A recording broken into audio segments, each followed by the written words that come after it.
Thank you very much, everyone, for tuning in to this week's Webinar Wednesday. As Julia mentioned, I'm Stephanie, and I'll be moderating this call.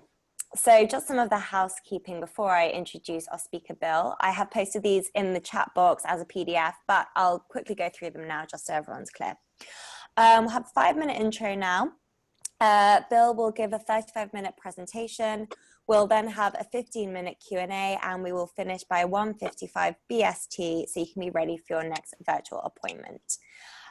We will be keeping microphones muted at all time, please. So please do not turn your microphone off of mute. If we're calling you to ask a question, we'll unmute your microphone, or, unmute your microphone then.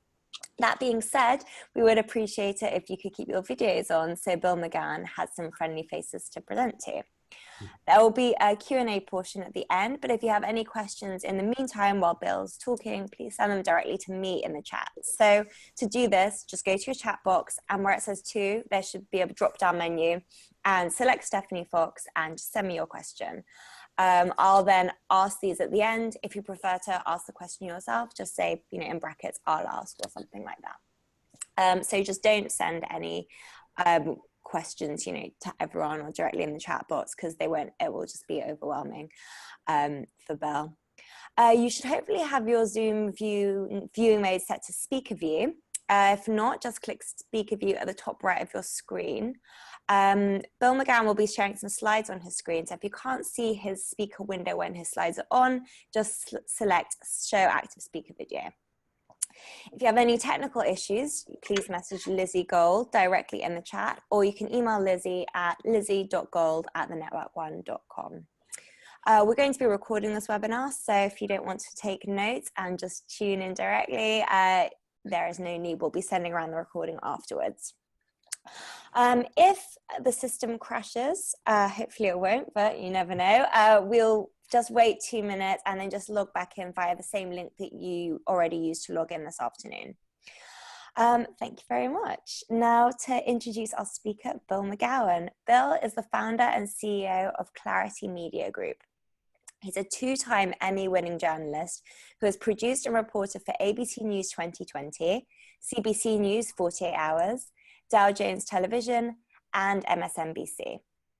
In front of the camera, he's anchored hundreds of hours of news and information programming and has conducted thousands of interviews with newsmakers, CEOs, celebrities, doctors, book authors, attorneys, and professional athletes. Bill now uses that experience to coach clients on how to exude more confidence and command on television and in front of an audience. Those he has trained include celebrities like Eli Manning, Mary J. Blige, and the Kardashians, and business leaders like Sheryl Sandberg, Jack Welch, and CEOs of Facebook, Calvin Klein, Airbnb, and more. Bill's an expert in public speaking and has prepared numerous clients for TED Talk meetings, Matrix Awards acceptance speeches, major university commencement addresses, and corporate shareholder meetings, transforming from proficient to polished their public speaking abilities. As part of his coaching, he helps clients to find the authentic narrative and then teaches the necessary skills to enable them to deliver it with passion and persuasiveness. He is also the author of Pitch Perfect, How to Say It Right the First Time, Every Time. In today's webinar, Bill will be talking us through how to present yourself more professionally and persuasively over video conference, and how to make use of those all-important first 7 seconds. So without further ado, I will now turn over to Bill. Thank you, Stephanie, and thank you to Julian and everybody at the Network One. Good afternoon, good morning, good evening to you, wherever you are in the world. And no matter what kind of communication scenario you find yourself in, whether you're talking to a big audience at a conference, hopefully one day those will come back, whether we're speaking over a video conference, whether you're being interviewed by a journalist, whether you're moderating a panel. We do a lot of that kind of coaching now. Ultimately, you always want to be clear, concise, persuasive, and memorable. And I think in the world of public relations, there's a lot of focus on make sure you know what your message is, make sure you know what your narrative is, go into everything with your 3 key messages. And I think that that's fine. But what I find today working with clients is that everybody's looking to bring it up a notch to something more meaningful, to something more effective. And what that means is, let's go into every communication situation being very intentional about something that you're going to put forth as your idea that's sticky, that lands, that resonates with people.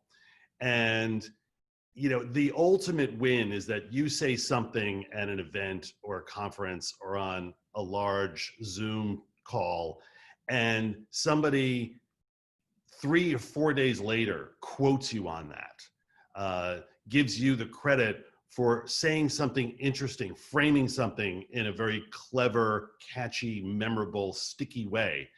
That to us is really the holy grail of communication. Going into an interview with someone and being very intentional about the soundbite or the quote you're trying to land. We think too many people define success as just doing the best job you can with the questions you get asked. And we feel it's something deeper than that.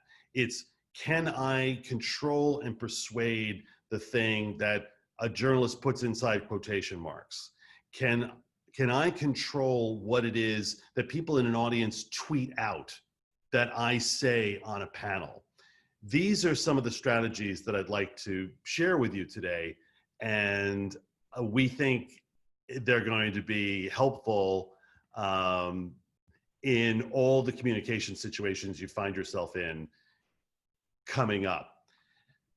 And the title of this webinar is The First 7 Seconds, for a very good reason. And that is because there have been studies done that show that your audience, the people listening to you, make a dozen value judgments about you in the first 7 seconds of you speaking. Do you have gravitas? Do you have credibility? Are you trustworthy? Are you worth listening to for the next 35, 40 minutes? All of those things are being decided, and it makes it super important for you not to stumble out of the starting blocks. Most people just throw away the first line that they're going to say in front of an audience. I want you to know and see in your mind what that first sentence is. Don't leave it to something that you just say in the moment. And we find that most people, when they get up to speak and present, start with a combination of these words. And if all of these words are bad to start with, and if you put them together, it sounds something like, are typically the first 2 words everybody says in every sentence. So I thought I'd just kind of quickly walk you through where we are with this. None of these words are good to start with. Kind of and sort of have become the ubiquitous filler language that, I'm not sure how it crept into our speech patterns, but they're really equivocators. And if you say, well, this person is kind of the best person we found for this position, that sounds like they won by default. They're not kind of the best person, they are the best person. And even to say, let me quickly do this, we think is inherently apologetic. It means, I know you're not fully interested in this, so I'll just do it really quickly and you'll be bored for less time. All these words undermine you, and it's good not to start out with them. I also feel that there's just way too much talking about what people are going to talk about. Setting the agenda at the top of a presentation or a meeting. And it's the way 99% of people start presentations. And I understand in certain work cultures, maybe it's important, but it'd be much better to say something right out of the starting blocks that grips people's attention. I want to show you 3 video clips, and it's going to become very clear to you what the common denominator is in how each of these 3 people start. Hi, I'm Steve Jobs. It is 1958. IBM passes up the chance to buy a young fledgling company that has invented a new technology called xerography. In 1964, I was a little girl Sitting on the linoleum floor of my mother's house in Milwaukee, watching Anne Bancroft present the Oscar for Best Actor at the 36th Academy Awards. In the spring of 1971, I met a girl.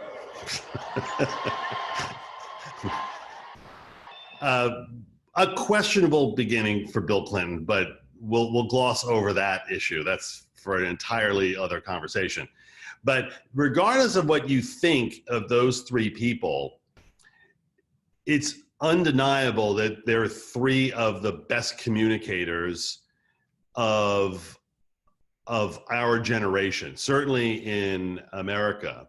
And when I heard Oprah Winfrey start an acceptance speech with that beginning, my mind immediately went to Steve Jobs and it immediately went to Bill Clinton, and I realized all of them began the exact same way. That is not a coincidence. And they all appreciate the fact that stories are incredibly powerful. And I know all of you have heard over and over and over again the importance of storytelling. But for some reason, it doesn't sink in as much as it should. It doesn't have as big, it's not as big a component of our communications as it should be. And studies have shown that if you take factual information and you embed them within stories, your information becomes exponentially more memorable to people. Also, if you use imagery on slides rather than big chunks of text in your presentations, it also achieves the same thing. So you may be wondering, well, those are celebrities, those are ex-presidents, icons of industry. I'm not that. Well, here's a vice president of Google starting a presentation at a conference very much the same way. The year was 1993. Now, I realize that some of you may not have even been born yet, but for me, it was the year that my parents first brought home our internet-capable computer, the Commodore Amiga 4000. Frogger never looked so good. Yeah, sure, WordPerfect was still on 19 3.5-inch floppy disks, but I had a 9600 baud modem for the first time. The possibilities were limitless. Not only is it a story, and not only is he transporting you to a time and a place, but also the enthusiasm that parented him for sharing this story is really evident. And that's key. We often talk about energy, having energy in your presentations. And I've come to realize after many years of doing this work that the definition of energy is your palpable enthusiasm for the value of the information you're sharing.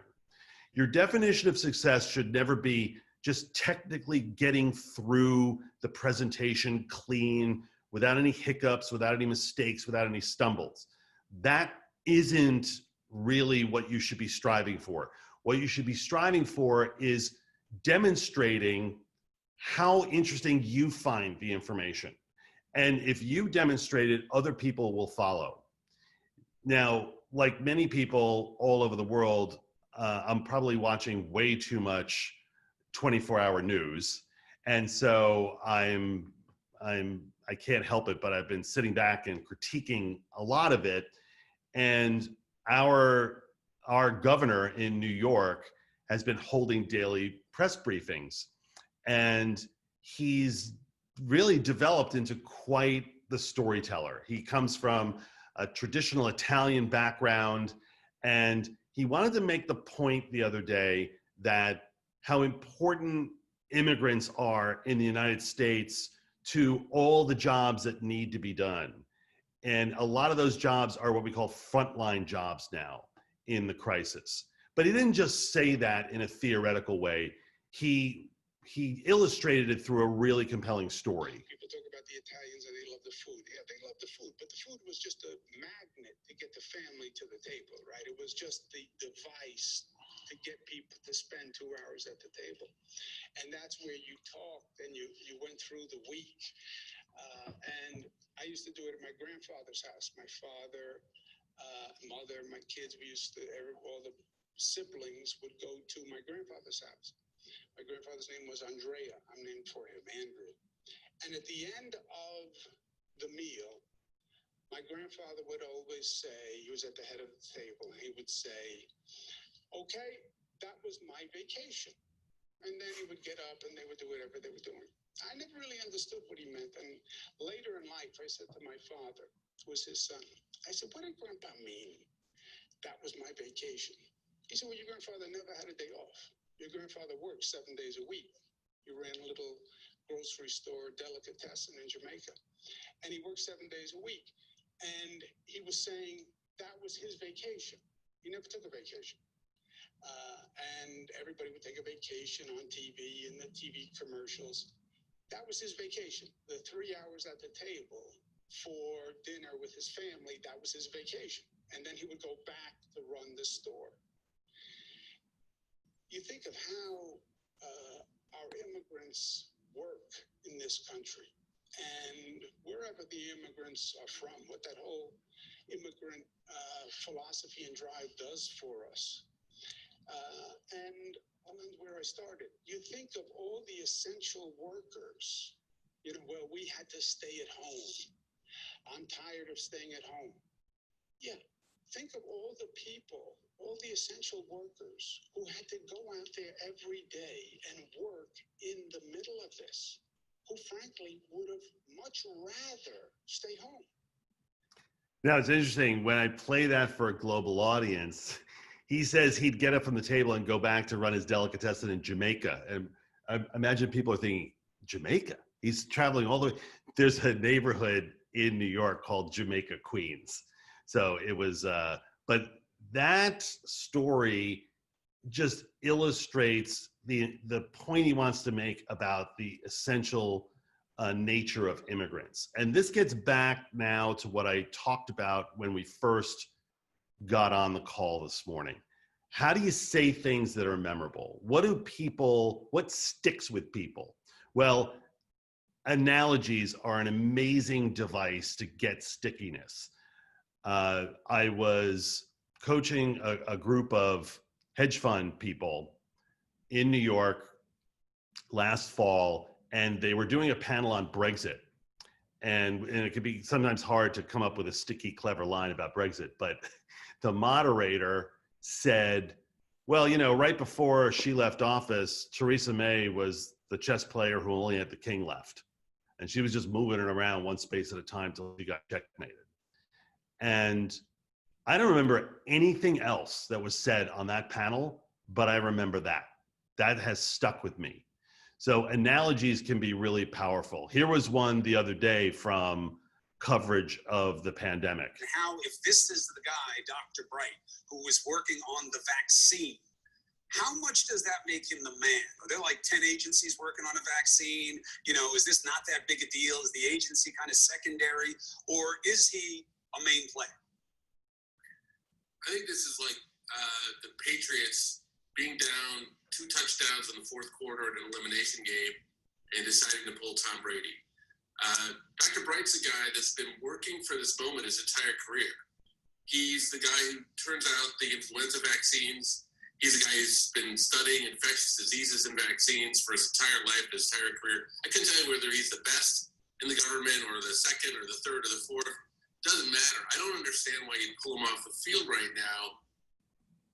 So it's a bit of a US-centric sports analogy, and sports analogies can be overdone, but that one also really stuck in my memory. Now, be careful of what we call the banalogy, the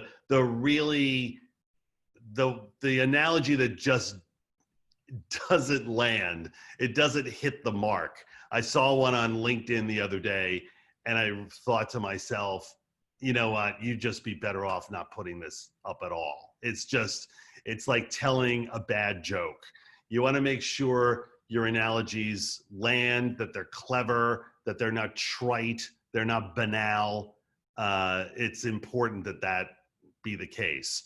Also, a device I call a creative label is something that's incredibly memorable. So I was working for a spirits company recently, and we were talking about the phenomenon of Gen Z and millennials are drinking less than Gen Xers and baby boomers. And rather than call them Gen Zs or millennials,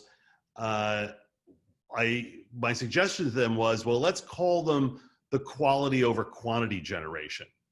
And that helps us from a PR point of view, because we want to focus on the fact that they're drinking better. Maybe they're not drinking more, but they're drinking better.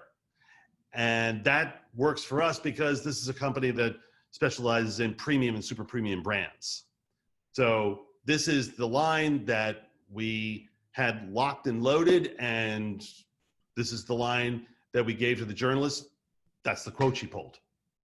And so we went in very intentionally looking to land that creative label.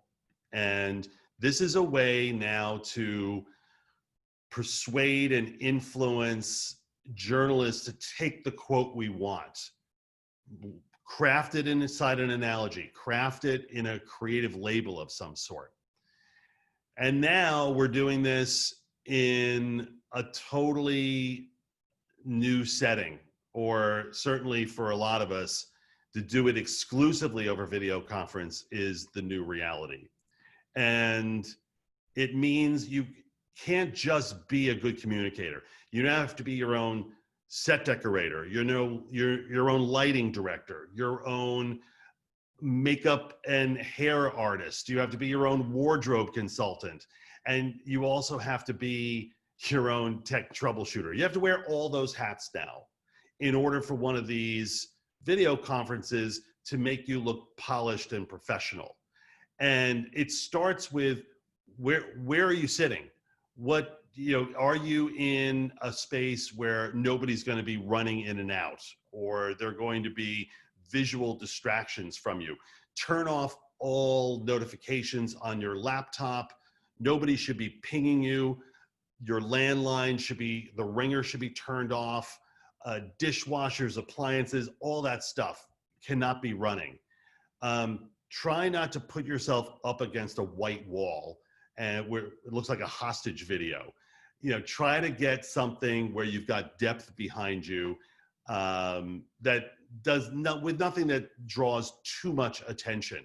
And also no pile of clothes in the corner, no stack of books on the floor. All that stuff really, really matters. I know people like to have plants and flowers in a shot, but it shouldn't look like it's sprouting out of your head. That's not a good look. And now, how do you manage the actual shot? Well, I'm sure we've all seen video conferences. Everybody on this call is doing a good job from my vantage point. But ultimately, people, when they put their laptop on a desk or a table in front of them, what they get, if I can just show you, is something more like this. And you don't want to see the ceiling behind you. That means that your shot is too low. The webcam is literally shooting up your nostrils, which is not a good shot. This is what I call the paramedics pose. Because if I fainted on the street and I came to, somebody would probably be hovering over me like this. And it's hard to believe that somebody actually went on television in this position where you can see the ceiling tiles and everything else behind him. Make sure that there is not too much room. If I were sitting here, there's too much room between the top of my head and the top of the frame. You want the top of your head very close to the top of the frame. And conversely, you don't want to be scalped. Half of this woman's forehead is gone. This is pretty good framing because the subject's eyes and nose are in the middle third of the frame. That's how you want to position the shot.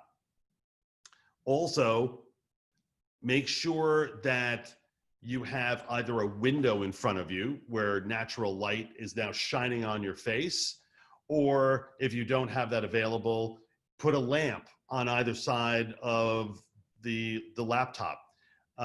This is a pretty well lit shot. His face is very visible. There's nothing too bright in the background. And just make sure that you don't use your laptop light to be illuminating your face. The other day, Piers Morgan, who hosts a morning show in the UK, was depending on his laptop to light his face. And you'll see in this clip, it looks like somebody cut the power and turned the lights out on him. Piers, I know this is one of your first times being back on CNN since your program ended, I don't know, like 2014. Whoops. So welcome and thank you for joining me today. Thank you very much, Brian. It's good to be here. You don't want to have to unsleep your computer in order for your face to be seen. That's just not good preparation in terms of how you're lit. So here's an interview subject on the right. Here's the anchor on the left. Now, granted, the presenter on the left has the benefit of probably a professional crew coming to his home, setting up all the lighting. It looks nice. The bookcase is well lit. Be careful of sitting in front of bookcases, by the way. I find that when the bookcase is too close behind you, I stop listening to the person and I start looking at the spines of the books to see what they're reading, because naturally we're all curious as to what people are reading, because what you're reading oftentimes defines who you are. And face it, we're a little nosy. You know, we're being invited into people's homes now. We're not in some sterile TV studio or conference room.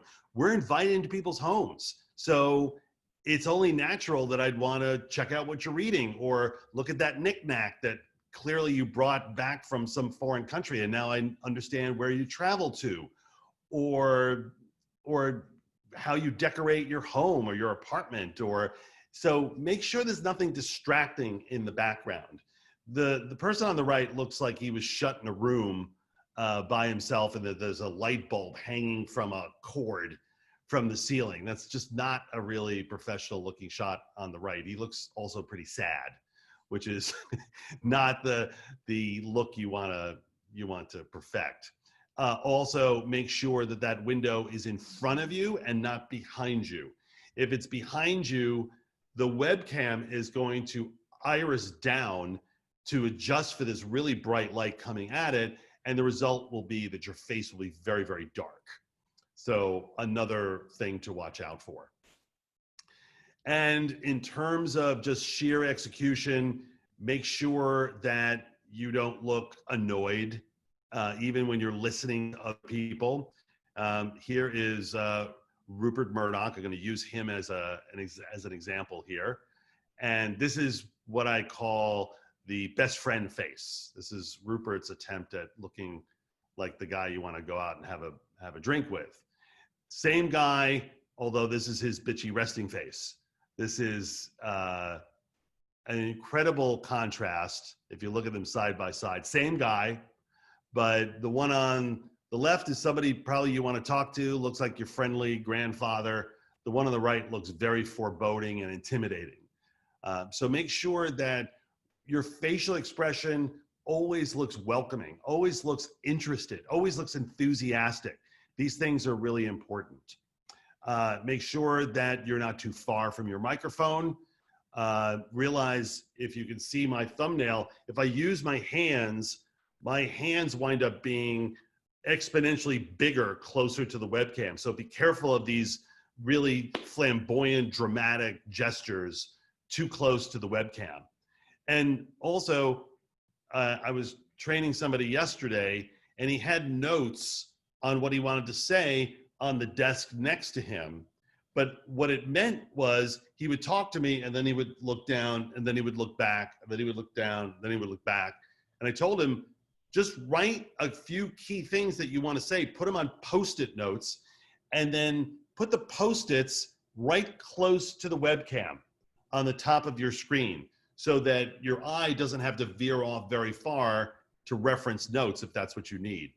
And I also feel that you want to very judiciously use the feature that turns off your camera. I feel like turning off your camera on a call of 6 people or less to be the equivalent of just getting up from the conference table and walking out of the conference room. You wouldn't do that necessarily in real life unless there was a stated reason for doing it. Careful of not to use that too much. And then on video conference, all the same rules apply.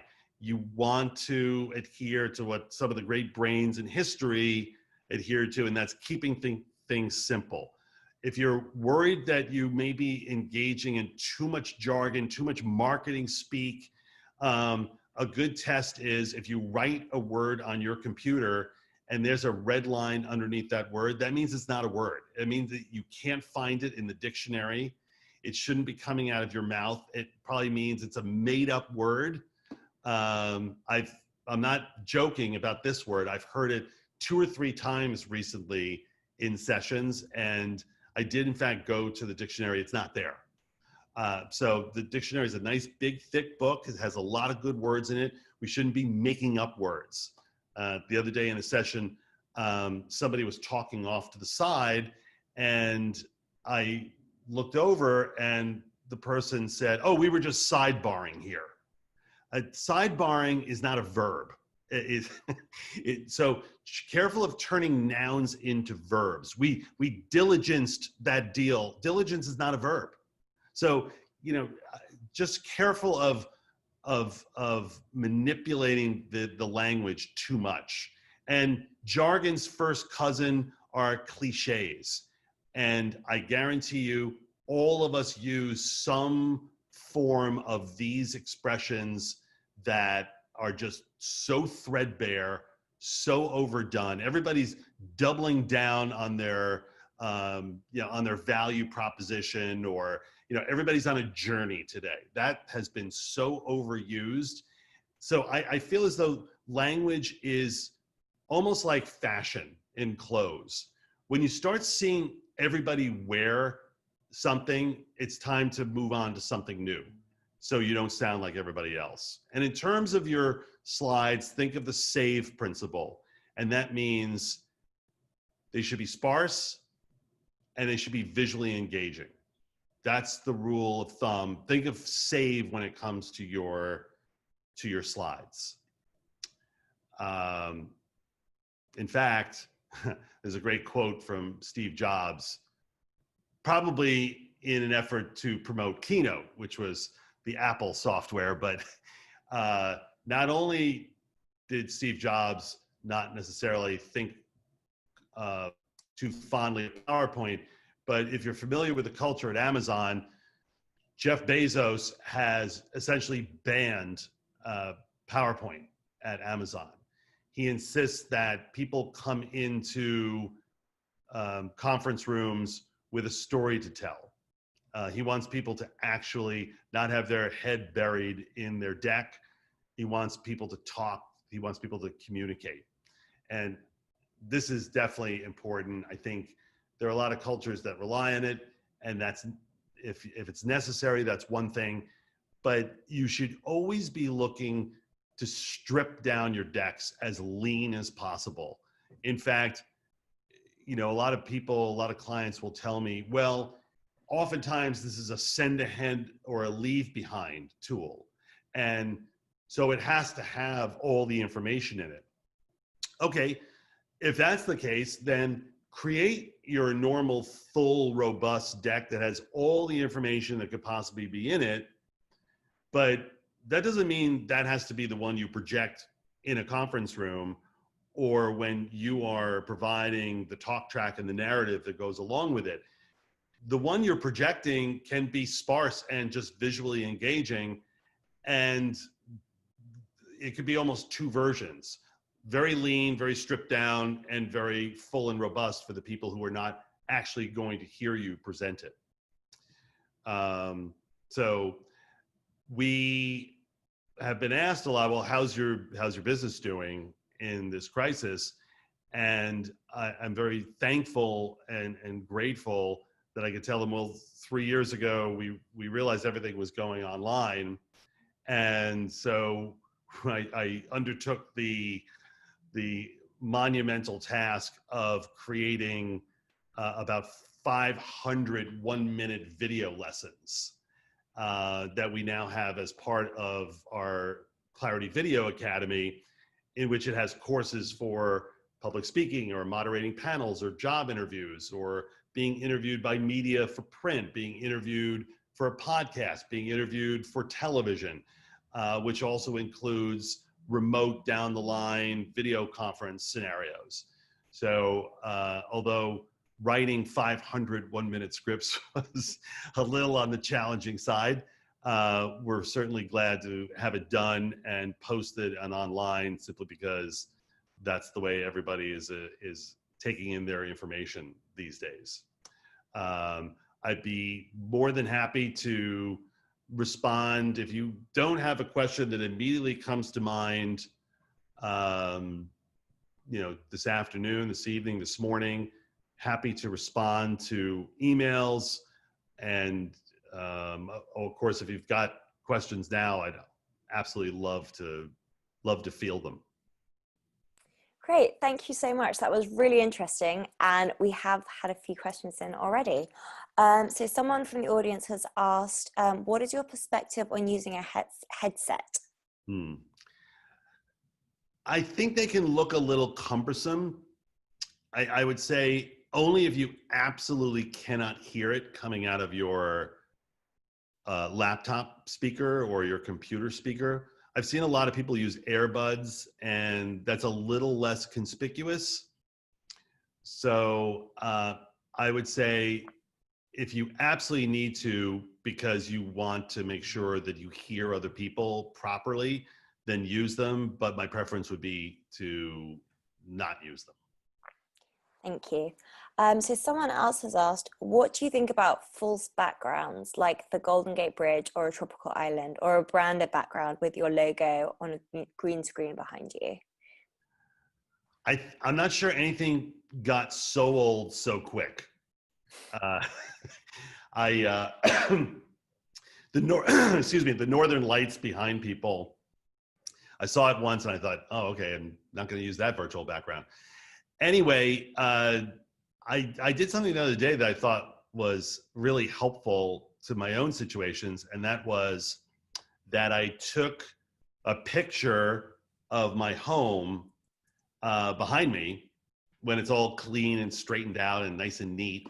I took a picture and I loaded that into the library of virtual backgrounds, so that now this is the real thing behind me today. But let's say I have a morning where other people in the family are going to have to walk in and out of the room. I don't have a private place. That virtual background that is your real home is great because they won't see them behind you.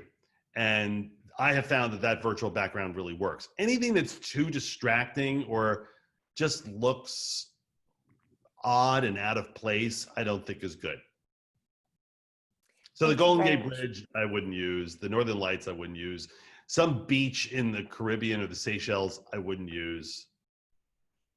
Fair enough. Yeah. So Stephen Mayer would like to ask a question. Stephen, are you there? Oh, hello. Stephen? Hi. Hi. Thank you, Bill, for such a brilliantly insightful talk. Can you please do all my presentations in the future for me?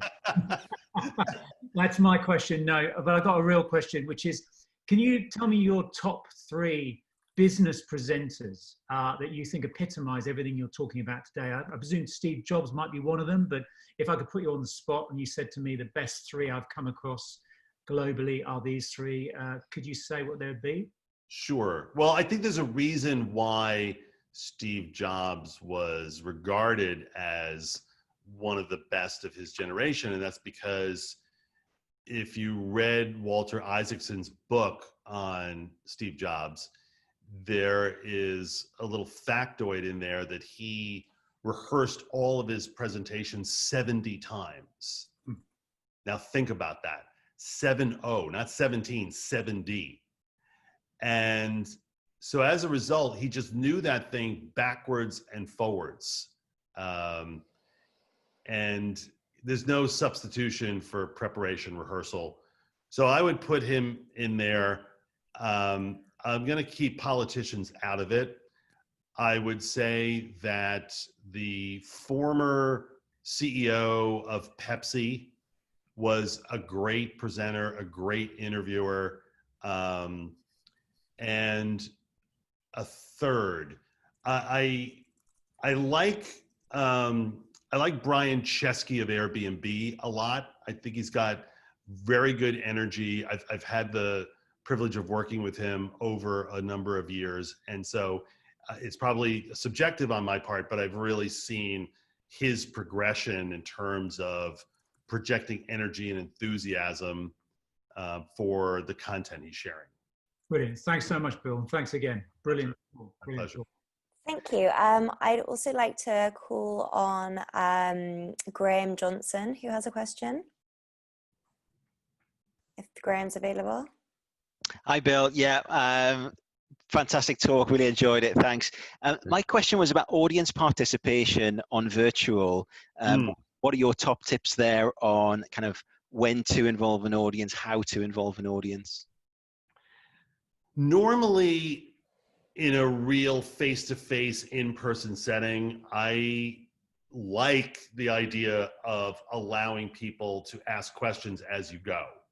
I think it creates a much more dynamic feel to the presentation, as long as you build in the fact that if you've got 45 minutes to talk, don't come with a deck that's going to be 40 minutes if you're going to open it up for questions all throughout.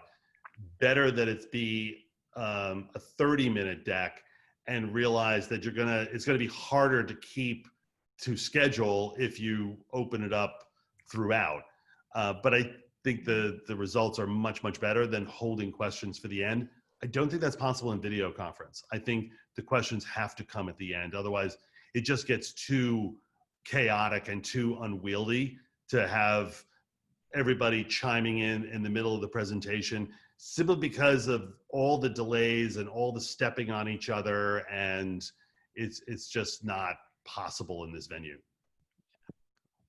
Thanks. I like the map behind you, by the way. Thanks. Thanks.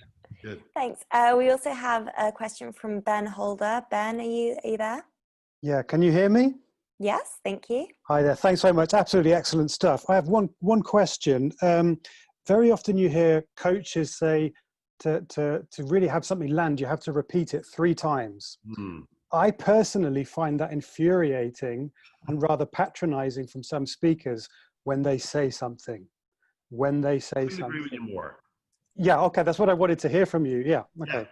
So I totally agree with you, Ben. I find it very condescending as well, and it also feels too contrived, too manipulative. What we coach people to do is think about what's the gravitational center of the interview or the talk. What's the main sticky idea I want people leaving with? And now what you have to do is come up with not just one definitive way of communicating it, come up with 2 alternative sounding ways of communicating essentially the same idea, so that it sounds different, but it's reinforcing the main message that you want to contribute.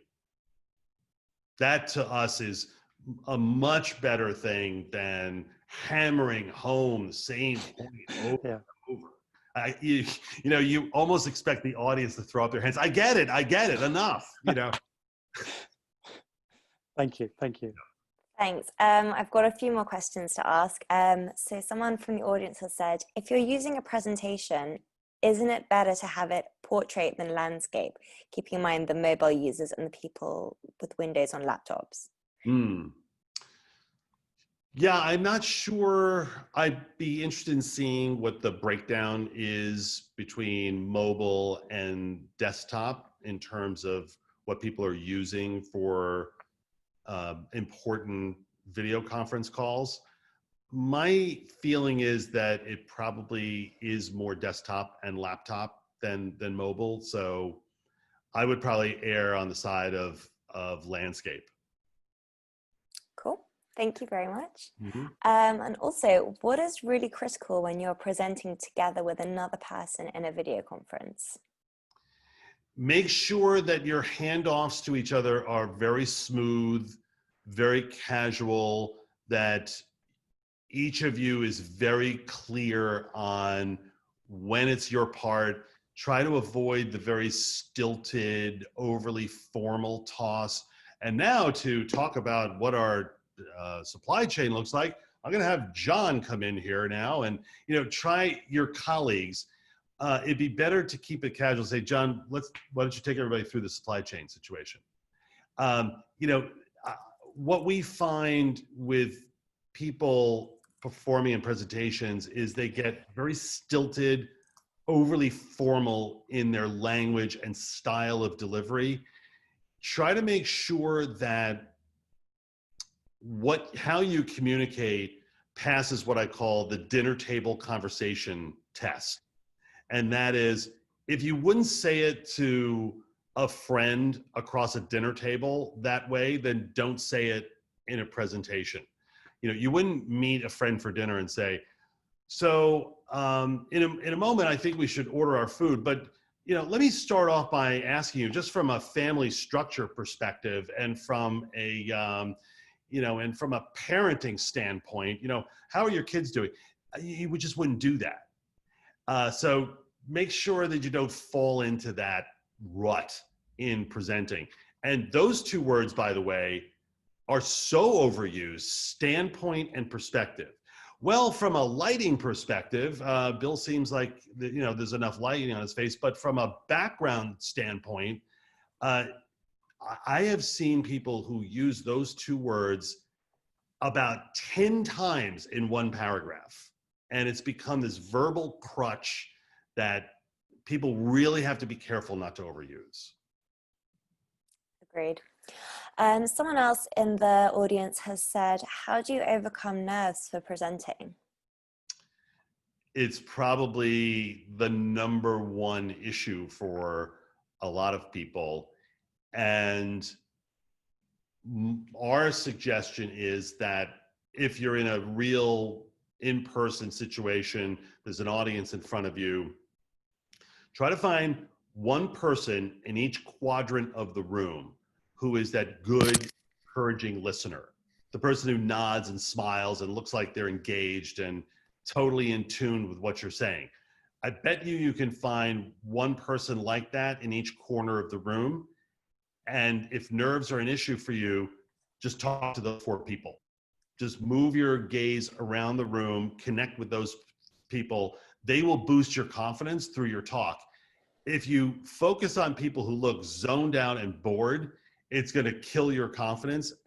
But realize they may not be bored. They may just have that as their resting listening expression. So I once wrote a piece for this magazine, Psychology Today, which was called "Read the Room, but Don't Overread the Room." And what I meant was, don't let a blank, expressionless look on the part of audience members throw you and kill your confidence. They may be very engaged, they're just not showing it. Also, take good, deep breaths before you go out. 3 good, deep yoga breaths. Long inhale through your nose. Hold it at the top. Long, slow, steady exhale through your mouth. What that's going to do is it's going to replenish your lungs with the air you need to project when you speak. Because when we get nervous, we start taking short, shallow breaths. And that's why people get on stage and they've got that shake and tremble in their voice. It's a lack of wind. So you want to make sure that you replenish your lungs with air. That will stabilize your voice. And maybe the simplest tip, smile. I rarely see people who are terrified and nervous smile. They flatten out expressively because they now make the goal, let me just get through this without any kind of incident or super major meltdown. And therefore they're just going through it to to get it technically clean. Smile, look like you're enjoying it. This may be a fake it till you make it proposition. All right, thank you so much. I think that's actually all of the time that we have left for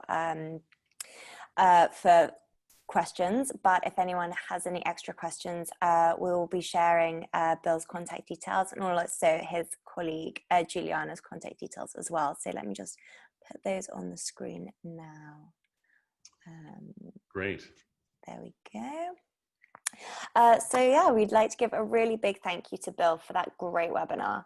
If you didn't have time to ask a question, as I said before, the contact details are there on the screen, and you can also visit their website, which is www.claritymediagroup.com.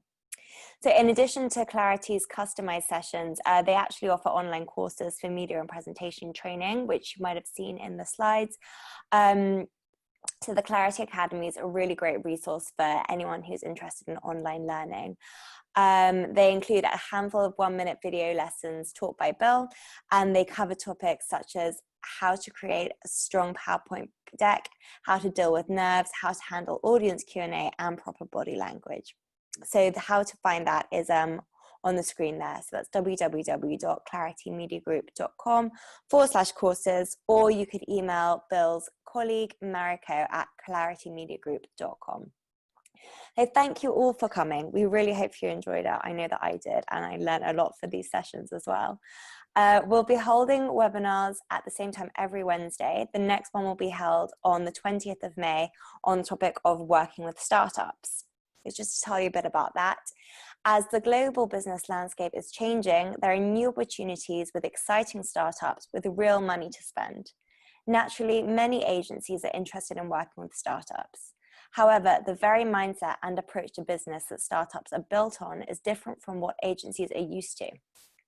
In this session, we'll look at how startups are different from the typical agency client and what you need to do to win their business.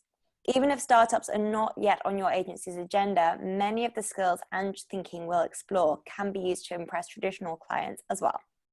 So our presenter will be Renee Fisher. He's a partner and strategist at Synthesis Consulting in Lithuania. Renee has had roles as creative director, strategy director, and founder of agencies in Europe, the Baltics, and the Middle East. He now resides in Vilnius, Lithuania, as co-founder of Synthesis Consulting. Synthesis are a group of hyper-specialized companies that support organizations going through a strategic transformation process and entrepreneurs breaking away to form new ventures. A future webinar Wednesdays can be found on our website under events. You can see it on the screen there.